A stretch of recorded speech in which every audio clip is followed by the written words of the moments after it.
Welcome to State of Unity podcast, where we talk with people who used to live the ordinary and are now living in the extraordinary. On this episode, Tony Selvaggio of eSmart Recycling and Cara Tolsman of State of Unity recap the experience in Peru, where State of Unity travelers dispatched 10 laptops courtesy of eSmart Recycling to a local NGO called Anyanyao. Travelers spent the day enjoying breakfast with the kids of the organization and hearing from the founders. It was an incredible ending to a trip filled with adventure. You've been all over the place, I feel like, since we returned from Peru. I think every day on LinkedIn or some other social, I see you getting an award or being at some sort of event. Yeah, it's I don't know why. I think it's Hispanic Heritage Month. Yeah. It's funny because I came on Tuesday, and on Wednesday, like Fox reached out because we had sort of an interview pending, and it's like, hey, I just got time. Can I be there in 10 minutes? And I'm like, sure. Yeah. And then the folks from Telemundo saw that a segment aired out and they wanted to do another segment, so they came like the following day. And for some reason that week we got a medal from the senator, and then we had already been scheduled for the Hispanic Prestige Awards, so everything's happened in the past 2 weeks, so it's been pretty fun. Cool. Congratulations on that, by the way. It has to feel incredible. Yeah, it's a little surreal because it's a federal like award. It's like a nationwide award, so to be like handpicked for the work that we're doing, it's pretty humbling for sure. It's a big deal. Yeah, just a little bit. Awesome. I have been busy as well. So you're planning Belize, right? I am planning Belize. Also, of course, wanted to get feedback from Peru because it was such a whirlwind. Yeah. We did a lot of different things, and I was just curious to see, I know the Inca Trail hike was pretty intense, right? So I wanted to get their feedback on that, and then also, everything, of course, but the Give Back Day as well being the last part of the trip, and they didn't have a lot of free time throughout the duration of everything, and a couple of people weren't feeling well, so there was a lot going on there. Yeah. But I was happy to see, and even just conversations too, like everyone really loved that day. Like that was one of the, if not their favorite part of the whole trip. It was from every single person that was either number one or number two of everything that we did. Oh wow, that's just a lot. Yeah. Man, that's awesome. That's pretty good to hear. Yeah, it was very powerful for sure. We've done a lot of deployments. We've done deployments overseas. In October of 2019, we did a deployment in a very at-risk area right outside of Lima, and it was very emotional, but this one in particular, for some reason, it hit me a little bit differently. It's hard to really explain why. I think it's because of the conditions in which the people were. Very interesting mix of trying to preserve tradition, but at the same time not being able to catch up with reality. And I don't know, it's hard to explain, kind of hard to put into words. Well, I didn't realize until they sent out that email afterwards, and I must have just missed it at some point, but the kids still aren't allowed to go to school there. Right. For almost 2 years now, nobody's been going to school in Peru, like in the entire country. Yeah, I know. Well, you have to think that infrastructurally, they're very challenged. So the only way you can mitigate risks is by, you probably overutilizing fear factor. Yeah. And, stay home, don't leave, super strict curfews, and because that's the only way that you can manage that amount of people. Like metropolitan Lima has almost 10 million. It's a population of almost 10 million. Just Lima, you Oh know. yeah, Lima's huge. So if you start getting people, sick in an area that they probably have 100 or 200 ICU beds for 10 million people, it's like, it's insane. Hmm. Yeah. So Anna now, the founders were just beautiful human beings with such big hearts. They received us with big open arms and they were so sweet. And so I was just curious. I know I was a lot of that selection process, I think, was Omar. Yeah, But I was 100%. curious as far as whether it's this one or other places that you've partnered with, are there specific parameters with these organizations that you look for that helps you select one over another? Yes, there are. When we started the company, we knew that access to technology was a big issue and we wanted to solve it. And we didn't really have a footprint or a blueprint um, on how to solve it. So we started giving away computers to basically anyone that would reach out to us, and anyone that would say, hey, we need computers. It was like, okay, here you go, here's some computers, 10 computers, 50 computers, whatever. And then we realized that that's not really a sustainable solution, and we shifted gears, and I tried to look at it from a long-term approach to the solution. And primarily what we're looking at is organizations that have some sort of infrastructure. And by infrastructure, I mean they have a building, they have classrooms, they have desks, they have access to internet, they have committed leadership, they have, kids that really depend on that organization. And that's really easy to figure out. I mean, in a 10-minute conversation, you can figure out whether they have all of that or not.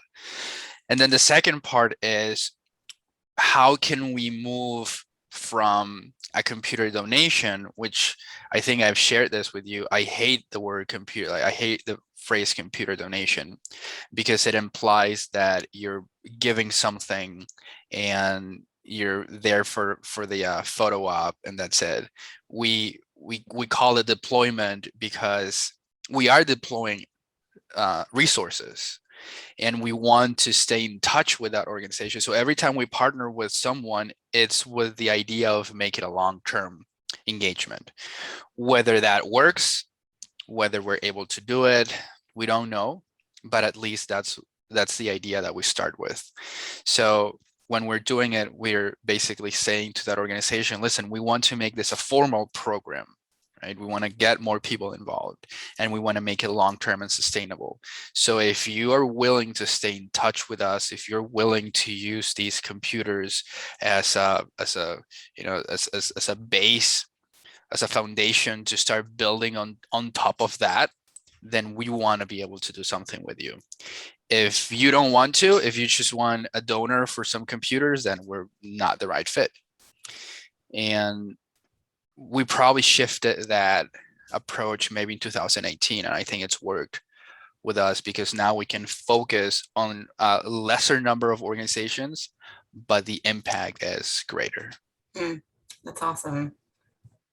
So with Unannounced then, what's their plan moving forward with the, I think we ended up donating, was it a total of 10 laptops?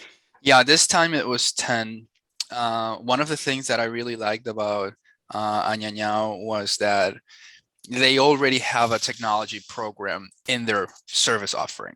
So they're already thinking about technology. Another thing that I like is that all of their value propositions are aligned with the United Nations Sustainable Development Goals. And they're very specific goals that are designed to tackle tangible issues that we are trying to tackle as well. Access to quality education for all is one of them. I think that's goal number 4.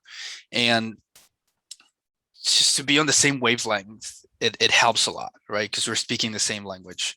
Um, you know, literally and and not. So um, yeah, they have a computer program. They have the kids that want to keep learning, and that's a safe haven for those kids. A lot of these community grassroots community organizations, they become safe havens for the community.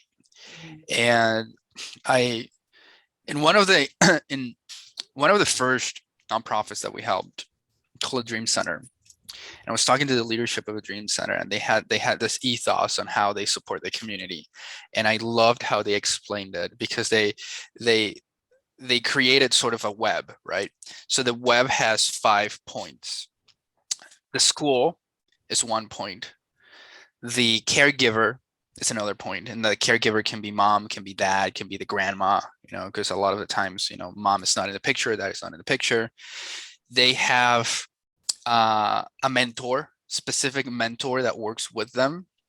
They had the church, and then they had the Dream Center.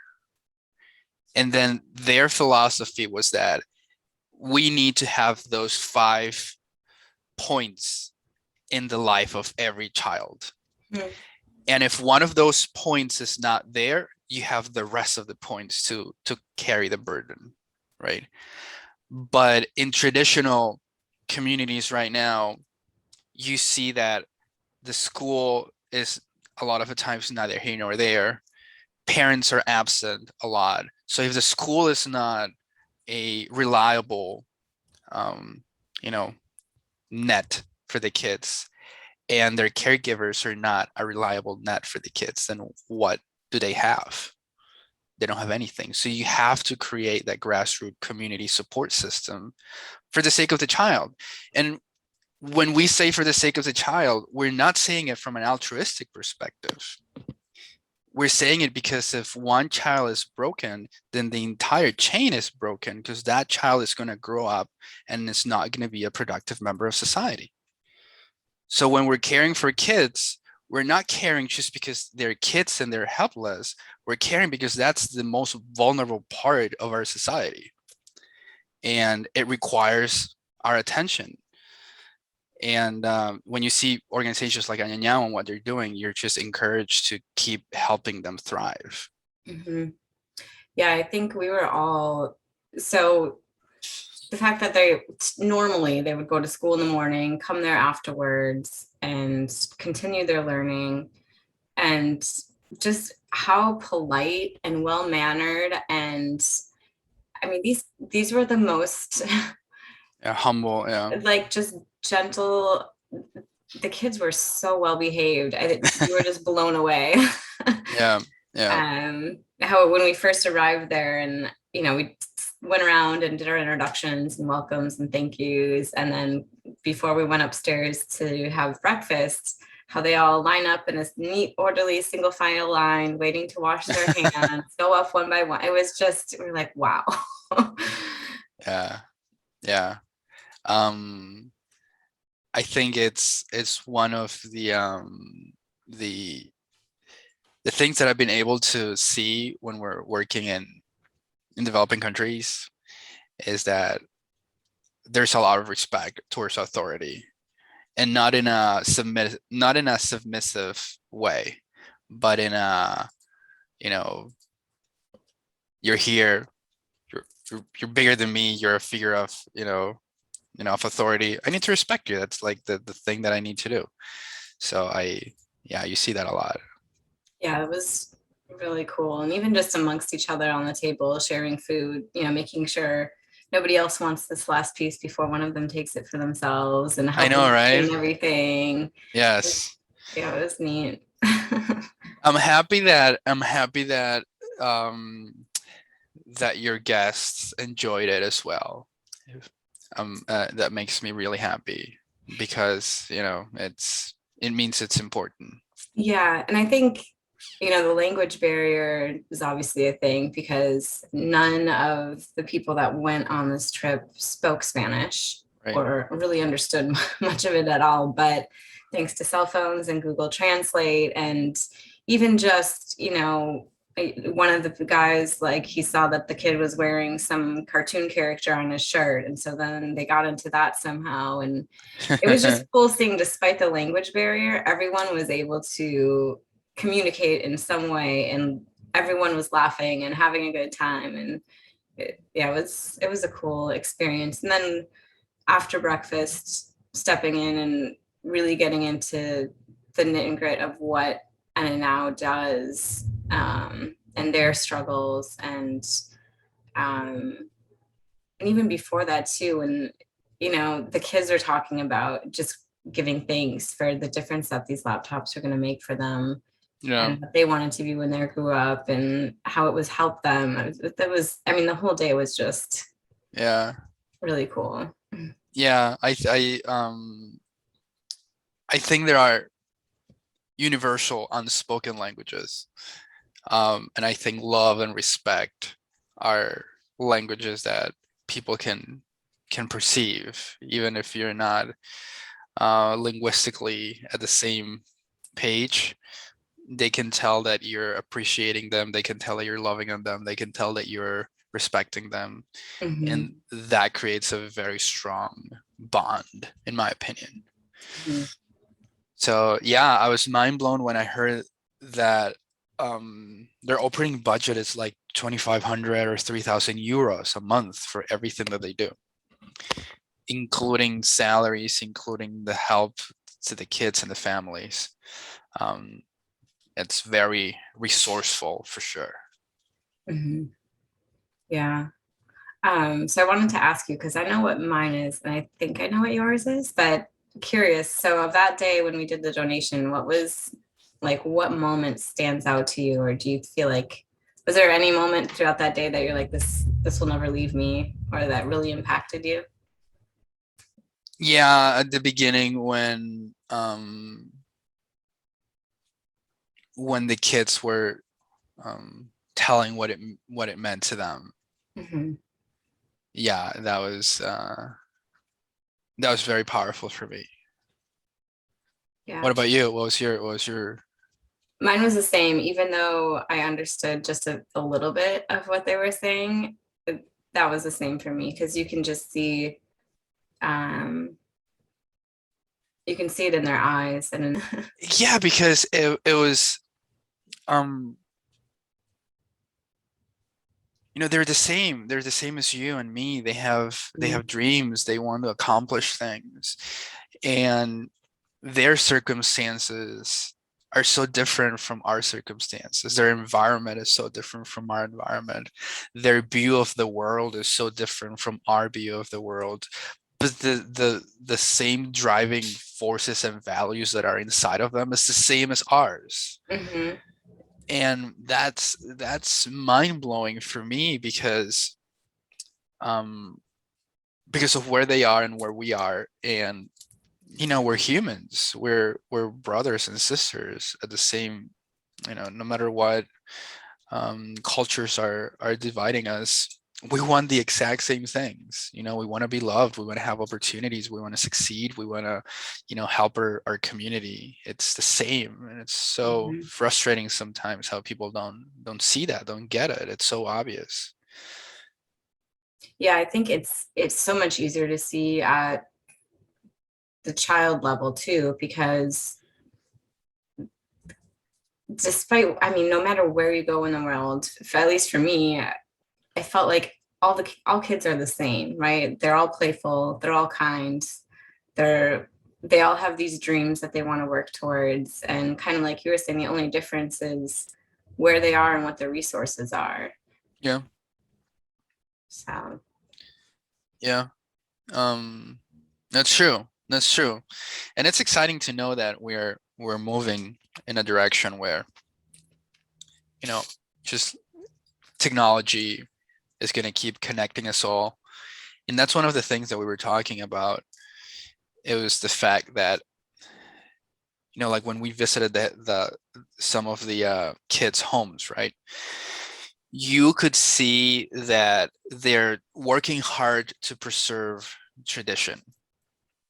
But at the same time, how do you balance keeping tradition, but also creating an infrastructure that will allow you to keep growing. One of the, I don't remember if we talked about this in the last time that we chatted, but according to Gordon Brown and the Education Commission, one of the biggest silent threats that we have as a society that no one is really talking about it. We sort of hear it in piecemeal bites when we're talking about the skills gap, but by 2050, which is, in 30 years, that sounds like a lot, but it's not. We are probably going to have anywhere between 2 and 3 billion adults in the world without any particular skill to perform the jobs that are needed at that time. So we're going to have human capital that's basically, there's no work for you to do. You're just existing, right? But the skills level that we need to perform the type of jobs that we're going to need in 30 years, you don't have them. So how do we educate this population so they are ready? Because we're seeing it there when we were at Cusco and we were asking them, so what do these parents do for a living? And they all said the exact same thing. Well, we go to the farmers market, right? We sell our crops. What is this? This is not the 1700s. You know, Mhm. you're telling me that we can't teach these kids how to code, how to graphic design, how to photography, how to, you know, become you know, a sales rep from, distance and teach them English. They're so easy to learn skills. Just give me 6 months and I can teach any of those kids all of those skills, or at least a whole bunch of them. But we're not doing it. And those are the types of jobs that are needed. Those are the types of jobs that we need right now, let alone in 30 years. Yeah. Um, so there's no justification for that parent. Like there's probably a justification for that parent to be going to the market, but you can already see the the cycle coming in where when that kid that's 14, 15 years old right now, no skills whatsoever, very basic education, graduating from high school, the heck are they going to do? They're going to follow the same footsteps. So you're just perpetuating the cycle of poverty. Hmm. And then you can't use the tradition excuse, in 30 years, because that pulls the entire country down, you know? Um, so yeah. Yeah. Um, yeah, it's definitely a cycle. I mean, even we did the Inca Trail, and that's the whole, what they say is the whole meaning behind all of those Inca ruins is farming. So it's been part of the culture for centuries. And Right. I mean, the world in general is just changing so fast, I think, but definitely places and people that are in positions that are able to help outsource things to help. I mean, we're all humans, right? So why, I don't know why certain countries have this like race to the top or race to the finish line, but why not just see that we're all in it together? Yeah, I think obviously leadership and competitiveness, like I get that. I get the forces of the market and why you want to have something that no one else has. I mean, we do it with our businesses, right? If everyone had impact tourism in their value proposition, then it wouldn't be special.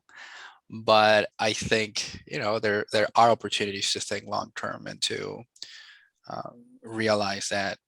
So like it goes back to the evolution of our economic system and capitalism. And I remember saying that to the kids, and like I see you and I see massive amounts of opportunity. And if I go there and if I teach you, I'm doing it out of my own self-interest. but to provide a benefit for the community. And that's the evolution of capitalism, the way I see it. Because we know that if I can teach those kids how to speak English, if I can give them a good infrastructure, I can give them jobs. Mm-hmm. And utilize my resources locally for other things. For instead of hiring someone that's going to be on the phone, I can use that money to buy inventory. I can use that money to buy machinery. I can use that money to buy other things that still gonna help the GDP of the country, but in a different way. And then you're distributing that wealth in a different way. It's not the US signing a check to a global nonprofit in Peru. It's no, let's give them work. Let's create an infrastructure so we can go over there and we can hire them. And I don't know. That's kind of where my head goes. I might be crazy. No, I agree. I think, what do they say? Instead of giving them the fish, teach them to fish. Yeah. That's in a way. Yeah, correct. Yeah. Anything else you'd like to share? No, I wanted to see how you felt, because this is, and I know that you give back to the community a lot and you're very involved with nonprofits, but this was technically your first impact tourism trip. And I know that is a big part of your company and how you are growing your company. So how do you see that evolving as you keep growing and sedimenting your business?